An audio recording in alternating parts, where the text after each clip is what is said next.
তিন লোক সফরে বেরিয়েছে, মরুভূমির সফর, মাঝখানে তুফান। কই যাবে, কই বাঁচবে? দৌড়াদৌড়ি শুরু। দৌড়াতে দৌড়াতে এক পাহাড়ের গুহার ভেতরে আশ্রয় নিয়েছে। গুহা চিনেন তো? পাহাড়ের গুহা। আশ্রয় নেয়ার সাথে সাথেই বৃষ্টির পানির ঝাপটায় পাহাড়ের উপর থেকে বিশাল এক পাথর খণ্ড এসে পাহাড়ের গুহার মুখটা বন্ধ করে দিয়েছে। বন্ধ, অন্ধকার। এরা পড়ছে বিপদে। হায় হায়, বাঁচার জন্য ঢুকলাম, এখন দেই মরণ। ঢুকছিল কি জন্য? এখন মরণ। বিশাল পাথরের খণ্ড এসে গুহার রাস্তাটা বন্ধ করে দিয়েছে। তিনজন গায়ের যত শক্তি ছিল ধাক্কায়ও কথা সরাইতে পারে না। হায় হায়, অক্সিজেন ভিতরে যা আছে আধা ঘন্টা শেষ হয়ে যাবে। কি করে বাঁচবো? বাঁচার উপায় নাই। চিল্লা ফাল্লা শুরু হয়ে গেল, কান্নাকাটি শুরু।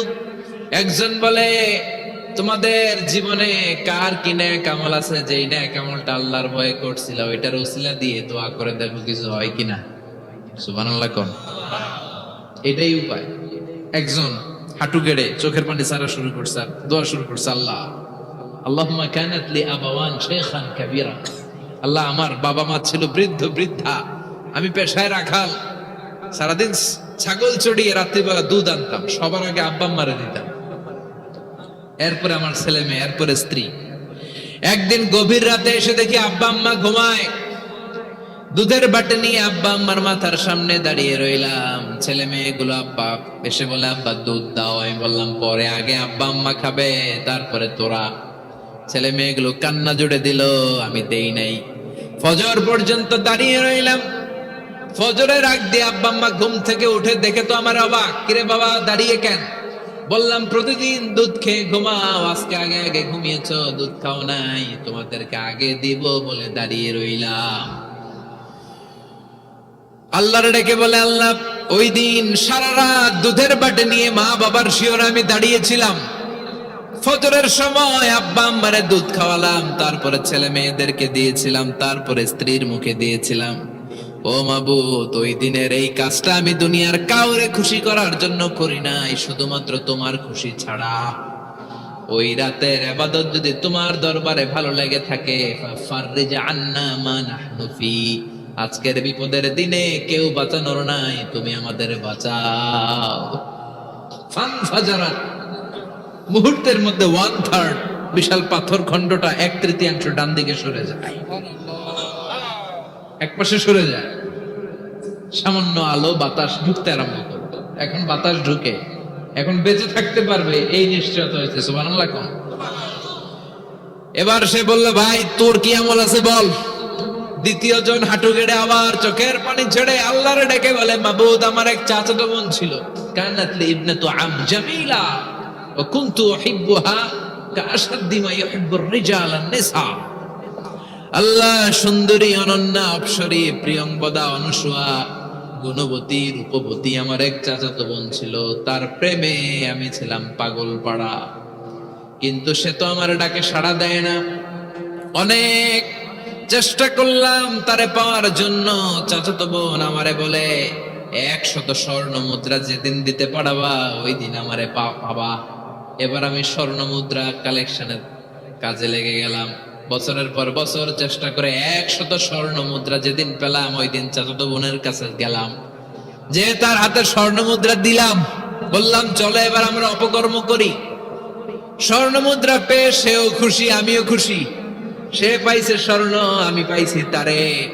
গোপন একটা রুমের ভেতরে ঢুকলাম, দুজনে জামা কাপড় খুলে ফেললাম, নেকেড হয়ে পাপ কাজ শুরু করব।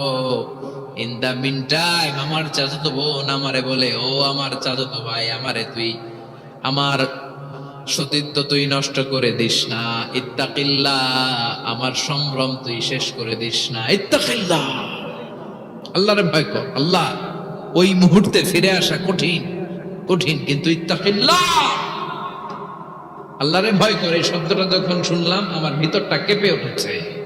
আমি মুহূর্তে তোমার ভয়ে জামা পড়ে ওই রুম থেকে চিৎকার মেরে বেরিয়ে গিয়েছি। আল্লাহ, সেদিন আমি পাপ কাজ করি নাই, সেদিন আমি মনের খায়েশ মিটাই নাই, তোমার ভয়ে সেদিন আমি দৌড়ে পালিয়েছি। ওই দিনের ইবাদতটা আমলটা যদি তোমার কাছে ভালো লেগে থাকে, ফাফাররিজ আন্না ফিমা নাহনু ফি, আজকে যেই বিপদে আছি তুমি বাঁচাও। বলার সাথে সাথে 2/3 2/3 পাথরের খণ্ডটা আরো ডান দিকে সরে যায়। সুবহানাল্লাহ পড়েন। এবার আরো বড় ফাঁকা হয়েছে। এবার তারা বেরোতে চেষ্টা করলো, দেখে মাথা বেরোয়, শরীর বেরোয় না, হাত বেরোয়, পিঠ বেরোয় না, পা বের হয়, দেহ বের হয় না, আরো ছুটতে হবে। এবার বাকি আছে কয়জন? একজন। সে দোয়া করতে শুরু করলো, আল্লাহ ইস্তাজারতু জারাক, আমি ব্যবসায়ী ছিলাম, অনেক শ্রমিক ভাড়া করে একদিন একটা কাজ করালাম, সব শ্রমিকের টাকা দিয়ে দিলাম, এক শ্রমিক টাকা না নিয়ে ভাগলপুর কই যে গেছে নিজেও জানি না, ওর টাকা আমার কাছে রয়ে গেল। এই শ্রমিককে আর টাকাটা বুঝাই দিতে পারি নাই। এই টাকা দিয়ে আমি কয়েকটা ছাগল কিনলাম, এই ছাগলগুলো বাচ্চা দিল, ওগুলো বাচ্চা দিল, ওগুলো বাচ্চা দিল, দিতে দিতে বিশাল ছাগলের ডেইরি ফার্ম করে ফেললাম তার ওই টাকা দিয়ে। 1 যুগ 12 বছর পরে সে এসে বলে আমার টাকা ফিরায় দাও। আমি বললাম এই যে ছাগলের ডেইরি ফার্ম পুরোটাই তোমার।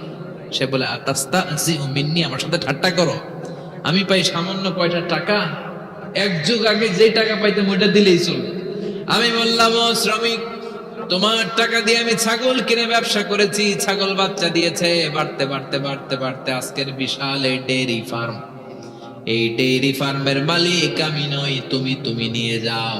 বলার সাথে সাথে শ্রমিক আনন্দে নাচতে নাচতে ডেইরি ফার্ম নিয়ে যায়। ও আল্লাহ, ওই দিন যদি সে যতটুকু টাকা পাওনা ছিল অতটুকু দিলেই সে খুশি হয়ে যেত, শুধু তোমার খুশির জন্য পুরো ডেইরি ফার্ম আমি তারে দিয়ে দিয়েছিলাম। আল্লাহু আকবার। আল্লাহ, আজকের এই বিপদের দিনে আমার সেদিনের আমলটা যদি তোমার কাছে ভালো লাগে তুমি বাঁচাও। বলতে দেরি, মুহূর্তের মধ্যে বিশাল প্রকাণ্ড পাথর খণ্ডটা অন্যদিকে দৌড়ে চলে যায়। পাহাড়ের গুহা ওপেন, পাথর খণ্ড নাই। আল্লাহর শুকরিয়া আর তাকবীর দিতে দিতে 3 জন বের হয়ে যায়। সুবহানাল্লাহ পড়েন। সহিহ বুখারীর বর্ণনা, সহিহ হাদিস। নিজের এমন কোন নেক আমল যদি থাকে যে আমলটা শুধু আল্লাহর জন্য করেছিলাম, ওই নেক আমলের ওসিলা দিয়ে দোয়া করলে দোয়া কবুল করবে কে? করতে রাজি আছেন তো? এরকম অনেক শুনবেন, ক্যান্সারে আক্রান্ত, দুরারোগ্য ব্যাধি, বাংলাদেশের চিকিৎসা শেষ, ইন্ডিয়া গেছে, কয় বাঁচবো 3 মাস। কয় মাস? এরপরে 7 বছর বাইসা ছিল। কেমনে বাঁচল? কেমনে? দোয়া। দোয়ার পাওয়ার আছে না নাই? তবে দোয়াটা দোয়ার মতো হতে হবে। সিনসিয়ার দোয়া ইজ লাইক এ মিসাইল। একনিষ্ঠ দোয়া এটা মিসাইলের মতো। মিসাইল হামলা করলে ইঞ্চি ইঞ্চি যেখানে মিসাইল বোমাটা পড়ার কথা ঠিক ওখানে পড়বে। ড্রোন হামলা করলে ঠিক ওখানে, ব্যালিস্টিক ক্ষেপণাস্ত্র নিক্ষেপ করলে লক্ষ্য বস্তু যেমনি ভিত করে, তেমনি দোয়ার মতো দোয়া করলে মুহূর্তেই দোয়া কবুল হয়ে যায়। আমরা দোয়ার মতো দোয়া করতে জানি না, কেমন করে দোয়া করতে হয় আমাদের জানা নাই, এজন্য দোয়াও কবুল হয় না। চিল্লায় এখন ঠিক কিনা? কিন্তু আল্লাহ ওয়াদা দিয়েছেন, উজিবু দাওয়াতাদ দাঈ ইযা, আমার বান্দা দোয়া করলে আমি দোয়া কবুল করি, আমার বান্দা চাওয়া মাত্র আমি কবুল করে নেই। সুবহানাল্লাহ পড়েন। যত দোয়া আপনি করেছেন সব কবুল, সব, all of your du'as are accepted, সব কবুল হয়েছে আল্লাহর কসম। অনেকে বলবে হুজুর এটা আবার কি করলেন, এতক্ষণ তো ভালোই কইতেছিলেন। সব দোয়া আবার কবুল হয় কেমনে? আমি তো জীবনে কত কিছু চাইলাম, কত কিছুই তো পাই নাই। আছে না এরকম? অনেকে অনেক পেরেশান, আফসোস করে, হুজুর চাইলাম আল্লাহ দিল না। 4টা মাইয়া, এবার কাবা ধরে চাই আইছি বলার কথা, এটাও হয়েছে মাইয়া। আছে না নাই? 5টা ছেলে হয়েছে, মেয়ের জন্য বুকটা হাহাকার। হযরত যে আরাফাতের ময়দানে চেয়ে আসলাম, এইবার হয়েছে আর একটা পোলা। আছে না নাই? কত কিছু চাইলাম, পাইলাম না, দিল না আল্লাহ। বলে না আপনার সব দোয়া কবুল, তবে কবুল হওয়ার 3টা সিস্টেম আছে। কয়টা? 3টা। চান্দলার ভাইয়েরা মনে থাকবে? কয়টা? 3টা। আপনি যত দোয়া করছেন সব কবুল, কারণ আল্লাহর কাছে কিছু চাইলে আল্লাহ ফিরায় দিতে জানে না। আল্লাহ জানেই না কেমনে ফিরায় দিতে হয়। সুবহানাল্লাহ কোন? চাওয়া মাত্রই আল্লাহ বলে অ্যাকসেপ্টেড, যা কবুল, দিব দিব না এটা বলতে জানে না, চাওয়া মাত্রই বলে দিব। 3 সিস্টেম। নাম্বার 1, আপনি আল্লাহর কাছে দোয়া করলেন, চাইলেন, আল্লাহ বলে দিব, বলেই তিনি দিয়ে দেন আর আপনি খুশি হয়ে যান, পেয়ে গেলেন। নাম্বার 2, আপনি আল্লাহর কাছে দোয়া করলেন, চাইলেন, তখনও আল্লাহ বলে দিব, তবে এখন না, সবুর, একটু পরে দিব। কখন দিলে আমার জন্য ভালো, আমার চেয়ে ভালো জানে কে? আল্লাহ, পরে দিবে। নাম্বার 3, চাইলেন, দোয়া করলেন, আল্লাহ তখনও বলে দেব, তবে এখনো না, পরেও না, কিয়ামতের দিন যেদিন বিপদে পড়বে ওই দিন দেব।